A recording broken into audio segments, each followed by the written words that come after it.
Bonsoir Haïti TV, j'ai un plaisir de vous retrouver. À savoir ce soir, il y a une exposition exceptionnelle qui est organisée par l'association Couleur Pays avec la présidente, bien sûr, Mélissa Zigo. C'est un succès énorme. On se croirait au centre de Paris, une ville cosmopolite avec toutes les ethnies qui sont ici, toutes les communautés. C'est vraiment possible, la vie ensemble est beaucoup plus agréable, n'est-ce pas? Alors, nous avons près de nous, bien sûr, Pascal Fleury qui vient d'arriver ici à cette exposition. Bonsoir Pascal. Bonsoir cher ami. Alors, quelle ambiance ici, est-ce que vous vous sentez bien? Ah oui, chaud. Chaud.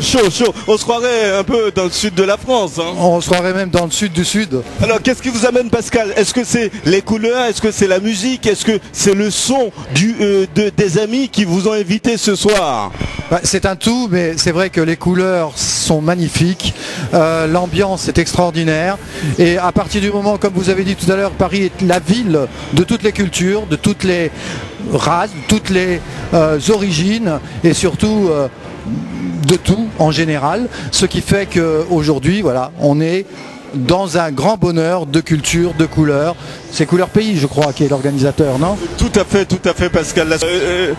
On va rentrer dans un aspect encore plus spécifique de cette soirée pour faire venir tout ce monde. Il y a toute une campagne de communication qu'il faut mettre en place, en général 6 mois à l'avance, avec une équipe bien sûr performante, parce que le résultat est là ce soir. Vous qui savez que le support de communication est capital, quel conseil que vous donnerez à tous ceux qui organisent des manifestations à Paris pour avoir ce genre de succès qui est un succès phénoménal?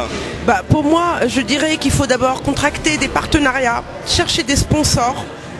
Surtout, ce genre d'exposition mérite vraiment à toute sa place dans le rayonnement culturel, je dirais, de tous ces pays. Je vois que l'Amérique latine est représentée par la Colombie, par l'Équateur. Je vois le Maroc, je vois le reste de l'Afrique avec ses belles femmes. C'est absolument magnifique. Et moi, je trouve qu'il faut trouver des sponsors dignes de ce nom. Alors, quand vous dites sponsor, vous dites aussi mécène, vous dites bien sûr absolument. Voilà, exactement.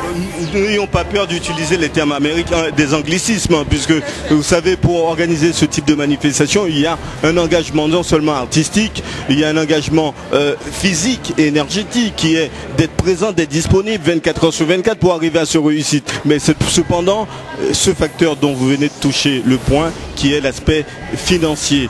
Comment trouver les moyens pour réaliser ce type de manifestation en plein Paris où, bien sûr, comme on sait, les locations d'espace sont très chères? Exactement. Donc faire des dossiers de presse, les envoyer aux mécènes en général. Je ne vais pas les nommer parce qu'on n'a pas le droit de nommer des structures, mais il y a des grands mécènes qui sont prêts à engager leur nom parce que eux-mêmes, c'est un retour d'ascenseur. Ils veulent eux-mêmes donc montrer un petit peu leur ouverture et se faire de la pub. Est-ce qu'on peut nous s'approcher de certains amateurs, je dirais même professionnels, qui sont des initiés?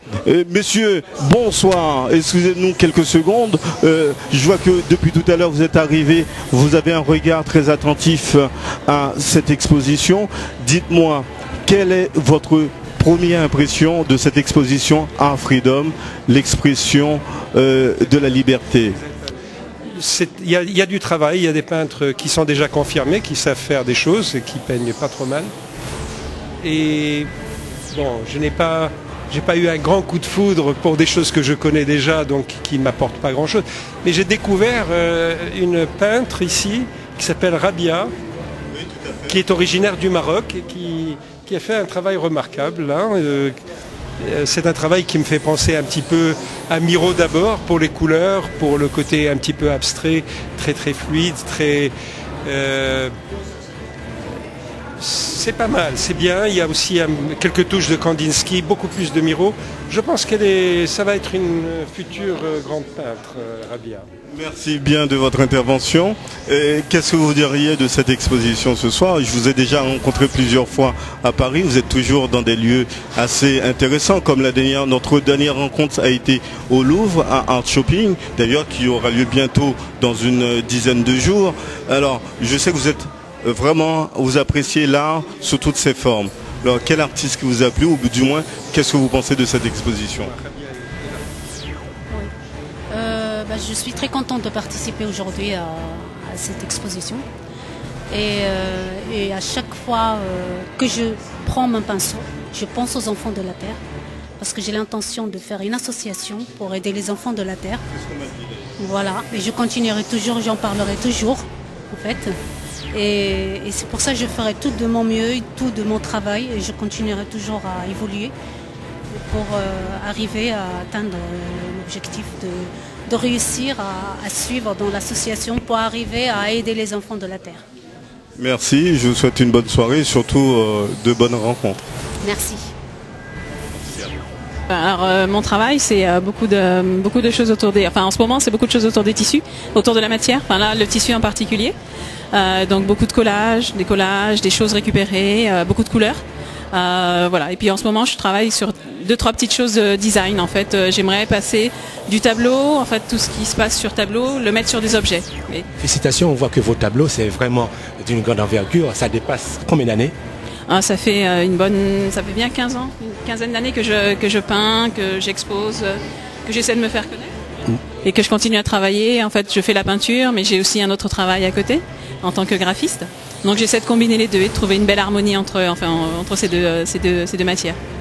On voit très bien là-dessus, ça marche, c'est vrai, c'est vos expositions. Alors, quel est l'art, la peinture, l'art représente quoi pour vous? Moi, c'est mon mode d'expression. C'est une manière de parler, en fait, de dire des choses autrement qu'avec la parole. Un moyen de communiquer avec les autres, ce qu'on a à l'intérieur, ce qu'on ressent, les émotions qu'on a, l'inspiration, c'est tout ça. Et quelles sont les choses dans le monde parfois qui vous révoltent? Lorsqu'on voit, il y a beaucoup de choses à travers ces visages. Oui, c'est tout ce qui est autour des peuples un peu opprimés. Ça me touche beaucoup. Le malheur, la souffrance, aussi la souffrance dans l'histoire. Et comment aussi se sortir de cette souffrance et essayer d'avancer malgré tout ce qui a pu se passer. Mais voilà, continuer de l'avant et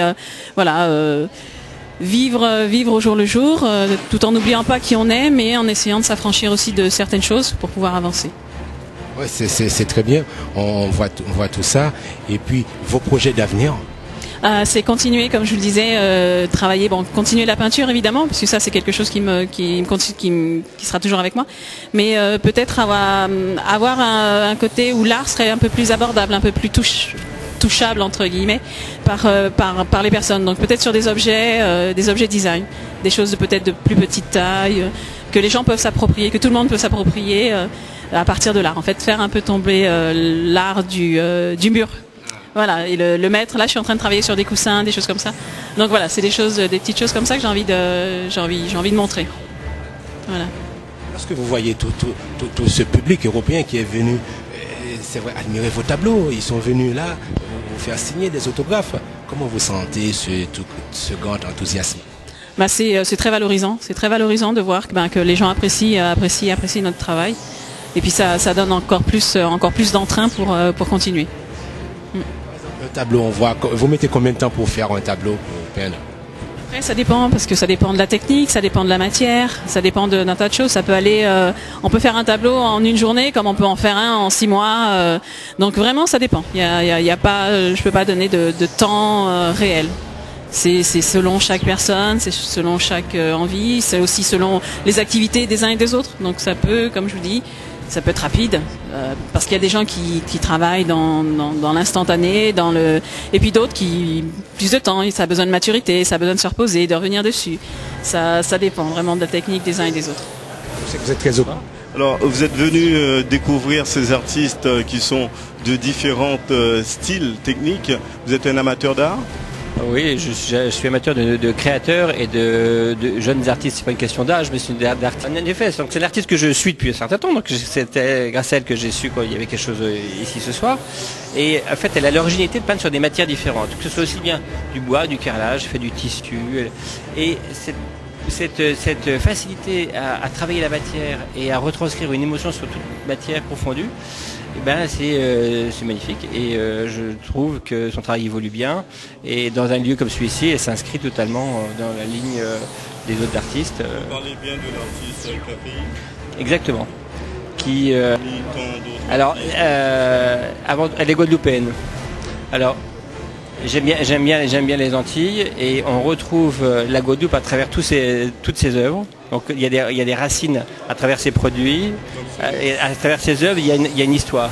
Et on retrouve l'histoire sans doute de sa famille, de sa vie.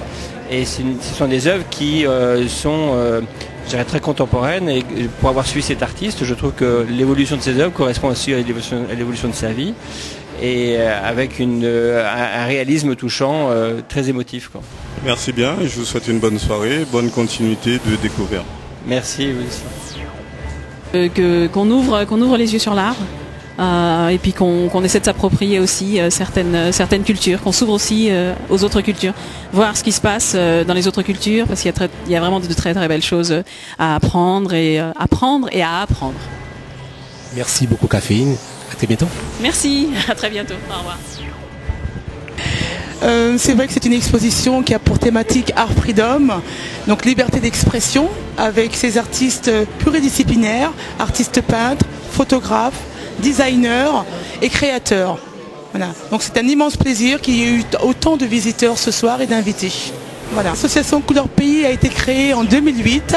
Elle a pour objectif de valoriser les artistes peintres, les sculpteurs, les photographes, les musiciens aussi, parce que nous organisons 2 à 3 expositions dans l'année, dont les 2 dernières étaient Femmes du Monde au mois de mars dernier, ainsi que Peuple et Célébrités du Monde au mois de mai, et Art Freedom aujourd'hui, qui a commencé lundi 8 octobre et qui se termine dimanche 14 octobre. Voilà. Donc nous en sommes à la 6e édition d'exposition depuis la création de l'association Couleur Pays en 2008. Et nous organisons aussi également un grand festival chaque année qui s'appelle Festival Tout Couleur, afro-caribéen latino. Alors, comment vous faites, Mélissa, pour rester aussi humble lorsqu'on voit tout ce que vous faites pour le peuple afro-caribéen? Mais ma devise, c'est la simplicité, l'originalité et l'innovation.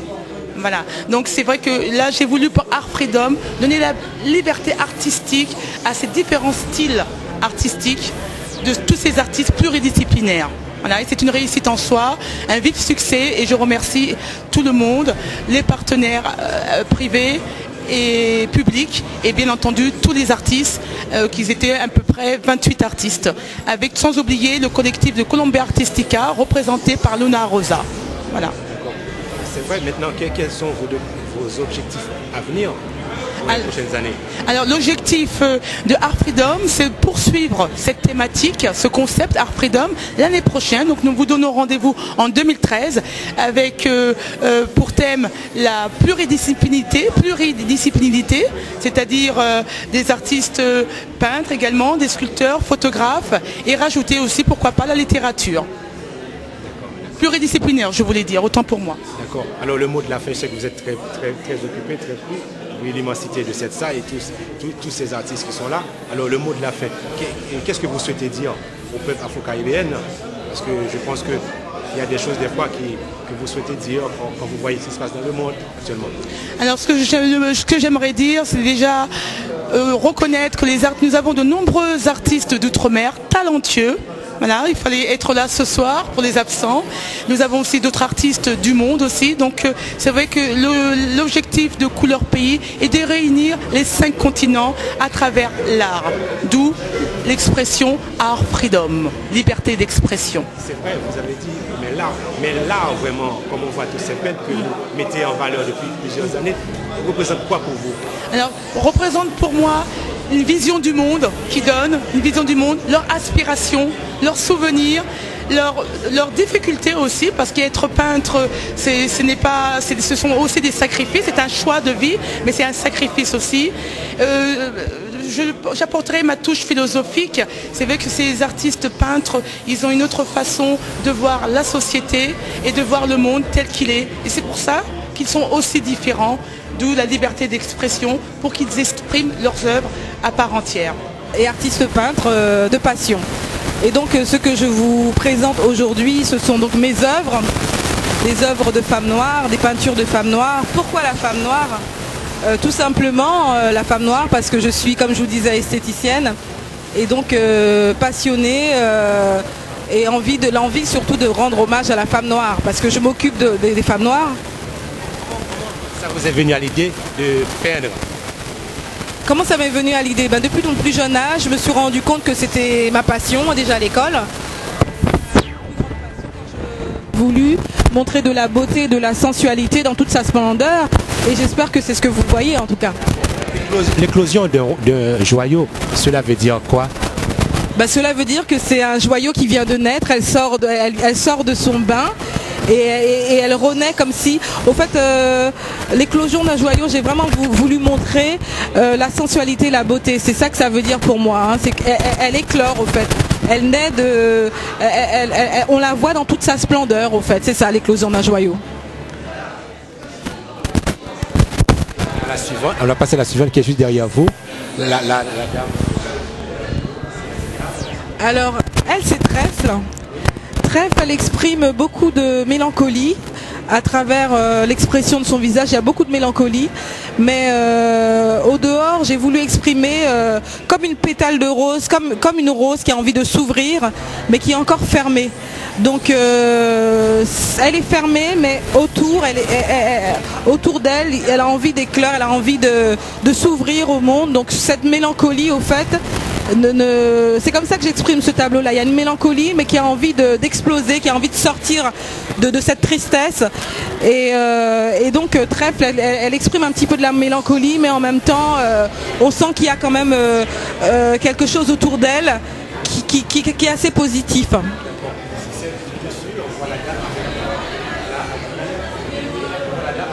Un truc sur la tête. Alors, qu'est-ce que vous souhaitez faire passer comme titre, comme texte à travers ce tableau? Eh bien là, c'est un art un petit peu, c'est l'Afrique, c'est un art africain et contemporain en même temps. Donc c'est une femme avec le foulard, donc ça représente vraiment la femme africaine. Qui paraît, le tableau il paraît froid comme ça, mais autour d'elle c'est un arc-en-ciel. Le message que je veux faire passer, c'est qui êtes-vous au-delà de l'apparence, c'est-à-dire qu'on voit une apparence, mais à l'intérieur il peut y avoir autre chose. Et cette femme, pour moi, malgré son côté un peu froid, pour moi c'est une personne, c'est une amie d'ailleurs à la base que j'ai peint, que j'ai mis en valeur. Elle a un visage assez froid, mais à l'intérieur c'est un arc-en-ciel. Donc ce que l'on voit de l'extérieur, c'est pas toujours ça. Il faut creuser des fois.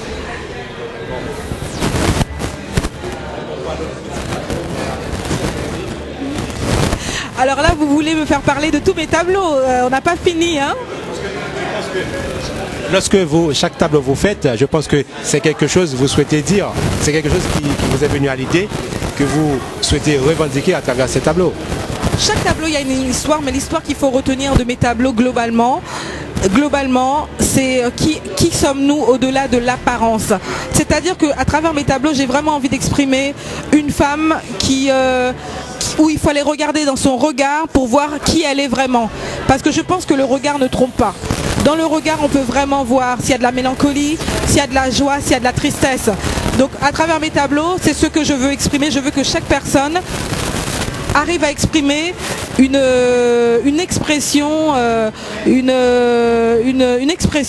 une façon d'être à travers le visage, au fait. Lorsque vous commencez à peindre, vous commencez à dessiner un tableau, par exemple, vous réfléchissez beaucoup à ce que serait le tableau à la fin, une fois fini? Absolument pas. Je me laisse tout simplement guider par ma passion, par mes émotions. Et lorsque je peins un tableau, je commence par quelque chose qui m'a inspiré. Et après, je pars dans un sens sans expliquer ou comprendre pourquoi je pars dans ce sens-là. Je ne peux pas dire avec des mots que je vais faire comme ça ou comme ça. Je peins selon... La peinture, c'est spirituel, au fait. Quand on peint, c'est vraiment son âme, c'est son esprit, c'est tout ça, tout ce qu'il y a à l'intérieur de nous qui s'exprime. Donc ça ne s'exprime pas avec des mots, mais avec le ressenti.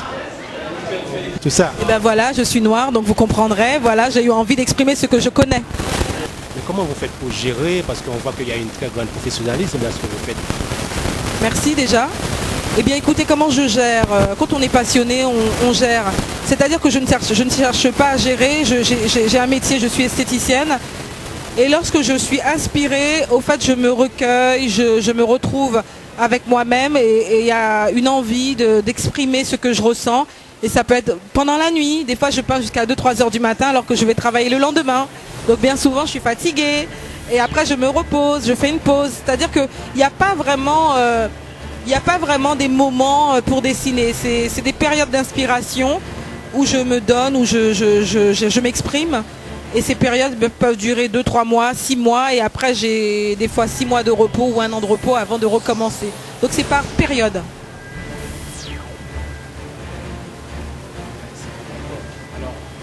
Félicitations Alexis, mais c'est vrai, depuis toutes ces années, vous faites la peinture, vous arrivez à vous installer en France, mais comment vous faites pour rester aussi humble?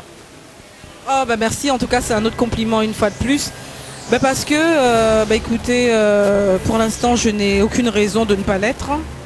Parce que ce que je fais déjà, je le fais pour moi-même, parce que ça me permet de mieux me connaître, ça me permet de m'exprimer et je suis ravie de partager mon jardin secret avec les gens que je rencontre. Alors ce tableau représente un ami que je vois comme un ange. Parce que c'est assez marrant cette histoire, parce que c'est un très bon ami à moi qui a tendance, quand on le voit, il fait un peu bad boy, mais au fond c'est un ange, parce que même une fourmi, il serait même pas capable d'écraser une fourmi. Alors les plus petites bêtes, il faut pas les écraser. Il est extrêmement sensible et il a le cœur d'un ange. Donc c'est pour ça que à travers mes peintures, j'essaie toujours d'exprimer ce que je ressens de la personne que je peins, et donc lui je le ressens comme un ange. Et donc voilà. Et c'est beaucoup de douceur, beaucoup d'amour, beaucoup d'échanges, et les deux en forme qu'un. Et donc j'aime bien, j'étais ravie de pouvoir exprimer cette union en fait entre deux êtres qui s'aiment. Alors, l'art représente quoi pour vous, Alexis? Ben l'art, ça représente tout pour moi. Ça représente notre sensibilité. Ça représente également tout ce que l'on peut ressentir, on peut l'exprimer à travers une œuvre d'art. Et donc pour moi l'art c'est la naissance de l'être en fait.